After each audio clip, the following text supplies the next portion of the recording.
hoodoo has gone. Yeah, credit Swampy. Swampy back on the radio today, as I just said, and he's brought a bit of luck, but no, it's been tough, hasn't it? Everyone's felt it. The dressing room's felt it. The ground's felt it, and it was important that we did our best to get the win today. But we had to work really hard against an organised and an informed Belper side. But I'm just delighted that we've managed to get the win today, Tim. Yeah, I mean, the first half, I think there weren't that much chances. We were dominating possession. I think we were about 70% possession that first half, and so we were making chances and sort of like looking like the better team overall, but it just wasn't quite clicking. I thought we were brilliant for 25 minutes, and then that old lapse of concentration. We started forcing the ball, started going sideways. We slowed the game down. We're trying to get people on the front foot. We flipped Donahue and Dante around to try and get natural width, but it just didn't happen. But we said at half time, what's wrong? And people just felt the pressure. We didn't score when we were on top, and this side haven't won for 4 games. We haven't won at home. There's a lot of noise around it. And I just said, listen, we keep doing the right things, the way we play football, moving the ball quickly, attacking, getting close to Regan, getting a high line at the back, we'll knock on the door. And the ironic thing is that this time last week, Tim, that Finn Armstrong got in the same position at Stafford and didn't pull the trigger. And I said to him after the game, you've got to pull the trigger. And today he pulled it. It had a deflection. It went in the back of the net. And then you felt a relief around the ground. You could see the lads probably grow another inch, another 2 inch. And then, Linney gets a second and we get the win. Yeah, I mean, in the first half, though, the chances we did create were good chances. I mean, there was the goal, obviously, it was offside. I wasn't in a particularly good position to see whether it was on or off, but it was a good finish from Regan. And then we had that sort of like the ball in from Gabidon into the near post. So basically, Regan got something on, but just couldn't quite get it past the goalkeeper. So we were making presentable chances. Ennis had a chance. Keeper made a great save. Curtis had a header. So yeah, we were happy. We were just frustrated that we weren't winning. But I said, you're not always going to win games of football. It's not. Let's not beat each other up. And we've talked about the child and the playground mentality this week at training, and like kind of playing pressure free. Take yourself back when you could just make mistakes and just be yourself. And I said that to the lads in training. And Thursday night was great, and you could see it today. And I said at half time, ignore the noise, ignore the groans at times, just keep doing the right things. And we did. We stuck to that plan. And I thought second half we came out, we were really good. And like I said, we got the goals and we got the win. Yeah, I mean, sort of Belper were sort of like starting to come back into it, weren't they? It's, they had a couple of cracking chances, basically just on Dam's left-hand post. They've got to score. The lad's got a header. I said to Kitty at the end, he's got to score. It's a different game, but he doesn't. Is that the little bit of luck that we needed? We go down the other end, we score, and goals change games, and we all know that as managers. We knew that against Gainsborough when we were on top and we didn't score, and then they did. When we had the chances against Rylands and we didn't take them, and they came back into the game. We didn't score at Stafford, but they did with a one chance. So goals do change games, and that bit of luck is just what we needed today to get our first Saturday win.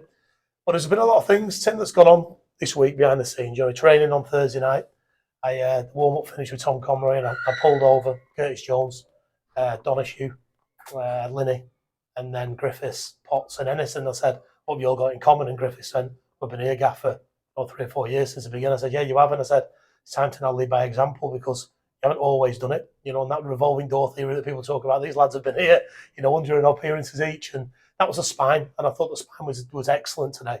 But Griffiths and Ennis and Potts and Donahue works, and Linney gets his goal, and Curtis Jones is Kurt. It was great. And then the little bits, jumping in and around it. We spoke to young Finn and young Jack about just getting back to enjoying the football and pressure free, and like I said, Dante. And it's been a really good training session. We needed kind of that reset button, and Natalie came into the dressing room on Thursday just to say, listen, the points have happened. It's, we're all in this together. We believe in you. And it's little things, all the things behind the scenes just makes the lads feel a little bit better. They all want to do well for the football club. They desperately want to win games of football. And, I'm just glad that everyone's played the part this week, either through conversations, either through motivational speeches, either through psychology, what the staff have done behind the scenes. And the lads have gone out and done well today, and they've got the win. And was it pretty at times? No. But it was against Gainsborough and we lost the game. So today, we'll take that, Tim. Going into Allerton next week and then Nantwich, we'll certainly take that today. Yeah, there's some really good stretches of play in there. I think sort of like once we sort of like withstood the Belper pressure, we started to sort of stretch that game, and you could see sort of Dante and Linney both having sort of like that opportunity to have a run on goal. And Dante rounded the keeper, and he was so unlucky not to get that finish. Yeah, exciting, Dante. A good player, and We brought him in here. We want him to be more attacking. We want him to be more direct. We want him to get his shots off, and he's finding his feet. But he's an exciting talent, and we're always looking to find the next exciting talent, and that's what we're doing behind the scenes. We've got games watched today. You can get another Dante Gavin on, you get another Regan Linney.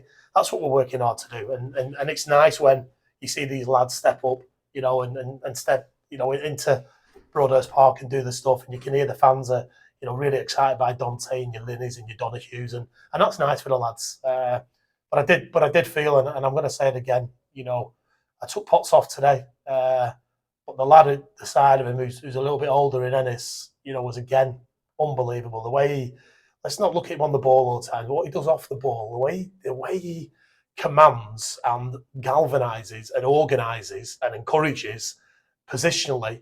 And then he's flying around in a number 10 role to start with into tackles, and then he's staying on the pitch. 33 to just keep going and covering 11, 12K the way he does. He's brilliant. And, one of the lads just went straight up to Chaz in the dressing room and went, thanks for saying what you said on the pitch. He's good. And, he's a leader, as his Potts. And, you need them players. You really do need them players. But, I'm just delighted. I really am for everyone. And I think that's supporters just said that's our first clean sheet since Marsk. So that was nice. Back up to 8th, with big 6 points now against Atherton and Nantwich to play for. And we just want to go into the Christmas period in contention, to be on the heels of some of the teams. We've seen the results today. You never can call them. Shields were winning 3-1 with 10 minutes to go and they dropped points. So we've got to do our stuff, Tim, and then just see what happens. Let's just keep it going.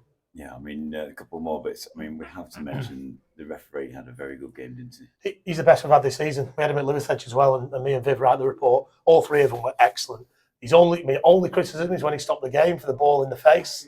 I don't think it was a head injury. I think, and I did say to the ref, but he thought it hit the lad in the head, similar to the World Cup incident, so that was fine. But his communication skills, he's a presence, he looked the part, he just organised the game, and Kitty said the same, and I said the same. And if you could get referees like that every week, or officials like that every week, then it helps you pull pressure. You don't have to get as angry. But no, credit to them. 2 good sides, 3 really good officials, really good crowd.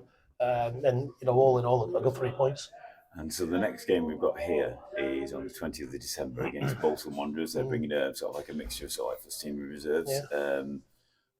What's the purpose of that? It's just important that we keep ticking over the games, and we've got that period of when we don't. It's training, and training's great, but you need games to keep you ticking over now. And we go into that 1 game a week. It's important that we try and squeeze something in, and got a good relationship with Bolton. Natalie and myself went down there. We met their staff, and they want to do stuff with us. We obviously brought Connor Stanley in, but there's a relationship there. As there is with Doncaster and Fleetwood and Preston and Blackburn and Burnley and Wigan. We're getting relationships with clubs, and they like sending their players here because they know that we do things right, we do things professional. We've got great facilities. I mean, look at the pitch today. It looks like August. It's incredible, and that's what people want to play on. So yeah, another good game. Hopefully people can get down. But a lot of work to do between now and then, Tim. We've got 2 really, really difficult games now at Atherton and at Nantwich. But training will have a bounce this week. The lads can breathe. The lads can not relax. But it's been tough, and no one enjoys not winning. But no, if there's a dedication to the win today, it's obviously to the lads in there because they've overcome a lot of hurdles, and unfortunately they read a lot of stuff. I know they shouldn't, but they do. And there's not a time that they cross the white line and not want to do well for this football club. So I'm proud of them. To a man and a girl. In Liv. Our staff. Our team is together, and we've that's to everyone in there today. That's a great way to finish. Thanks very much and congratulations. Cheers, Tim.